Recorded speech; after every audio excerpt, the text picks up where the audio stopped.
प्रिय आत्मन, आओ कुछ प्रश्नों के माध्यम से सत्संग की यात्रा पर चलते हैं। एक मित्र ने पूछा है, देह भाव और जीव भाव में क्या अंतर है? 4 चरण महाजीवन की यात्रा के हैं। ब्रह्मलोक, जिसको आज के पास्ट लाइफ रिग्रेशनिस्ट,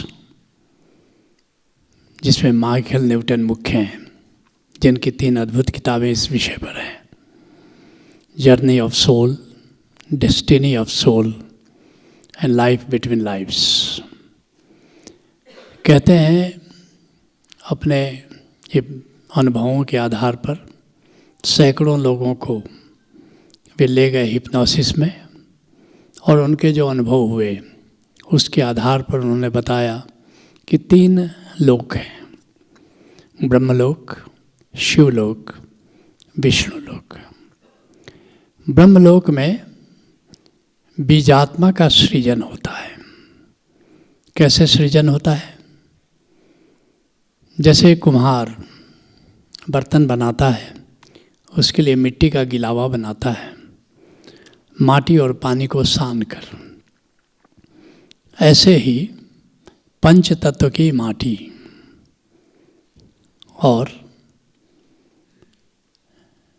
जो गॉड मैट्रिक्स है, ब्रह्मकण है, ब्रह्मकण का पानी मिलाकर गिलावा बनता है।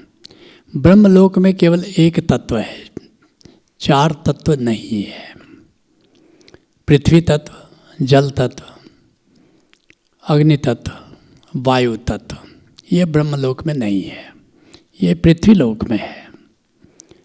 वहाँ पर केवल आकाश तत्व है, जिसको अंग्रेजी में ईथर कहते हैं, इथरिक एलिमेंट। आकाश तत्व से मतलब इस आकाश मंडल से नहीं है। ईथर, जिससे सूक्ष्म शरीर बनता है। तो ईथर को और ब्रह्मकण को मिलाने की कला गोविंद ने ब्रह्मा जी को दी, और वे ईथर अर्थात आकाश तत्व और यह आत्मकण या ब्रह्मकण को, दोनों को मिलाकर जो गिलावा तैयार करते हैं, उसको भगवान महावीर ने निगोध कहा। निगोध मतलब आत्मिक गिलावा। अब उससे उन्होंने बीजात्मा बनाया। जीव बन गया, जीव नहीं बना, बीजात्मा बना। अब वह बीजात्मा किस योनि के गर्भ में जाए, अब किस तरह का बीजात्मा बनाया गया, इस पर निर्भर करता है। अब वो चिड़िए की योनि में जा सकता है, मनुष्य योनि में आ सकता है। जिस योनि के लायक उस बीजात्मा का निर्माण हुआ, उस योनि में उसको भेजा जाता है। वो एक एलिमेंट लेके आया। वो कौन सा एलिमेंट? आकाश तत्व। और उसके भीतर आत्मा है, सोल है, और उसको कह सकते हो स्पिरिट।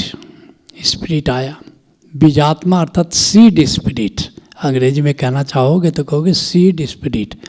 मान लो मनुष्य योनि के लायक है, वो मनुष्य योनि में आया, माँ के गर्भ में आया। वैसे ऐसे सीधा जल्दी आता नहीं, कई योनियों को पार करते हुए मनुष्य योनि में आता है। अब माँ के गर्भ में जब आ गया तो माँ से उसको 4 और एलिमेंट्स मिले। पृथ्वी तत्व मिला, जल तत्व मिला, अग्नि तत्व मिला, वायु तत्व मिला। अब ये जो बीजात्मा थी, अब ये जीवात्मा हो गई, जीवात्मा। और जीवात्मा ही नहीं हुई, बल्कि वो भ्रूण के साथ डेवलप करती हुई अब वो जीव हो गई। माना कि गर्भस्थ है, मगर वो जीव हो गई। क्यों? अब इसके पास आत्मा भी है और 5 तत्व है। 5 तत्व है, इसलिए वो जीव गर्भ में। ऐसा जन्म, ऐसा नहीं कि जन्म होगा तब जीव होगा। वो जब 3 महीने का, मनुष्य योनि की बात कर रहा हूँ, अलग अलग योनियों में ये पीरियड अलग अलग है। जब 90 दिन का करीब करीब होता है तो वो जो बीजात्मा है वो प्रवेश कर गई। अब माँ से 4 तत्व मिला उसको, 5वां तत्व ईथर आया और भीतर आत्मा भी। तो अब वो हो गई जीवात्मा, जीव हो गया। अब उसके पहले वो बीजात्मा थी, लेकिन आते ही गर्भ में जीवात्मा हो गई और उसके बाद 4 और एलिमेंट मिले तो जीव हो गया। जन्म के बाद एक जीव की यात्रा आगे शुरू हुई, फिर वो मृत्यु हो गई। मृत्यु के बाद अब उसका नाम स्पिरिट हो गया, जीवात्मा। क्यों? अब उसमें एक एलिमेंट ही फिर रह गया, ईथर एलिमेंट।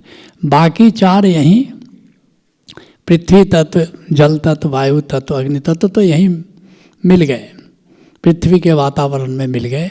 एक एलिमेंट ईथर तत्व, आकाश तत्व लेकर के वह जीवात्मा आगे की यात्रा पर चली, शिवलोक में गई। वहाँ जो भी टूट फूट जीवन में हुआ था वो मरम्मत हुआ, और इस तरह वो फिर टूट फूट के बाद फिर से अगले जीवन में, अगली बार किसी और माँ के गर्भ में वो आया। तो माँ के गर्भ में प्रवेश के पहले जीवात्मा, और माँ के गर्भ में प्रवेश करते ही भ्रूण से जुड़ते फिर जीव हो गया। और इस तरह वो यात्रा चलती रहती है। अलग अलग जीवन में अलग अलग पाठ लोग पढ़ते हैं, और अंतिम पाठ आनंद का पाठ है। उसके पहले धैर्य का पाठ, सहिष्णुता का पाठ, करुणा का पाठ, बहुत सारे पाठ पढ़ने पड़ते हैं, लेकिन अंतिम पाठ आनंद का पाठ है। उसके पहले प्रेम का पाठ। और जैसे ही आनंद का पाठ पढ़ा वो मुक्त हो गए और वैकुंठ लोक में अर्थात विष्णु लोक में चले गए। और विष्णु लोक से फिर आना जाना उत्सव मनाने के लिए, अब पाठ सीखने के लिए नहीं आना है, लेकिन कोई संत आया, सदगुरु आया, उसके साथ उत्सव मनाने के लिए फिर वह जीवात्मा आती है। जैसे तुम में से बहुत से लोग, तुम्हें पता नहीं है कि वैकुंठ से ही आए हैं, और यहाँ कोई अब पाठ नया सीखने नहीं आए हैं, यहाँ केवल गुरु के साथ उत्सव मनाने आए हैं। और ऐसा ही होता रहेगा आगे भी। तो जीव कौन है? जो 5 तत्व से परिपूर्ण है वह जीव है। मुश्किल ये है कि यह जो देह है इसमें 5 तत्व हैं, इसके भीतर सूक्ष्म शरीर मन है, और उसके खोल में के अंदर समझो कि आत्मा है, जैसे कि एयर बबल है। तो पानी की परत बाहर बाहर है, भीतर वायु है, और बाहर भी वायुमंडल है। ऐसे ही कबीर साहब कहते हैं, क्या कहते हैं कि जल में कुंभ, कुंभ में जल है, बाहर भीतर पानी, फूटा घट जल जल ही समाना, यह गति बिरले जानी। तो ऐसे ही हमारे जीव के भीतर आत्मा है और जीव के बाहर चारों तरफ परमात्मा है, और ये खेल चलता रहता है। तो जीव का मतलब हुआ जो अपने को देह भी मानता है और देह के भीतर चेतना है उससे भी तादात्म्य बनाता है, और अपने भीतर आत्मा के बोध से भी वो भरा हुआ है कि भीतर आता। जीव का मतलब हुआ कि वो संपूर्णता का उसको बोध है। लेकिन तो ये जीव भाव है कि मैं जीव हूँ, मेरे देह भी मेरी है, मन भी मेरा है, चेतना भी मेरी है, आत्मा भी मेरी है, और उसकी क्षमता ये जानने की है कि ब्रह्म भी मेरा है। लेकिन देह भाव का मतलब ये हुआ कि मैं देह हूँ और यह देह मेरी है। और अधिकतर मनुष्य भी इसी में अपनी ज़िंदगी पूरी कर लेते हैं। इसलिए जनक से अष्टावक्र कहते हैं कि हे जनक, जिस दिन ये बात तुम जान लोगे कि देह हूँ मैं नहीं, देह मेरी नहीं, हे जनक जिसने जाना है योगी वही, उस दिन तुम मुक्त हो जाओगे। देह से तोड़ो, कैसे? पूछते हैं जनक कि कैसे होगा गुरुदेव? तो कहते हैं अष्टावक्र, देह से तोड़ो तादात्म्य और देख लो तुम अभी से सुखी शांत हो मुक्त हो। यह जो तुमने भाव बना लिया है कि मैं देह हूँ, यह भ्रम है। इससे मुक्त होकर तुम जिस दिन जानोगे कि मैं तो देह नहीं हूँ, तो मैं क्या हूँ? एको विशुद्ध बोधो हम इति निश्चिवहनिना प्रज्वालया अज्ञान गहनम वीत शोको सुखी भव। बोध हूँ मंत्र की आग से जला अज्ञान का वन सुखी हो सके। जिस दिन ये प्रगाढ़ भाव आ जाएगा कि मैं तो बोध हूँ, मैं तो चैतन्य हूँ, मैं तो देह नहीं हूँ, देह मेरी नहीं है, यह तादाद में जिस दिन बनेगा उस दिन तुम मुक्त हो जाओगे। केवल देह भाव से ही मुक्त नहीं हो जाओगे, मन भाव से भी मुक्त हो जाओगे, और भी जितने इतर भाव हैं मुक्त हो जाओगे। और उस दिन तुम्हारे भीतर आनंद घटित होता है, मोक्ष घटित होता है। Let's acknowledge.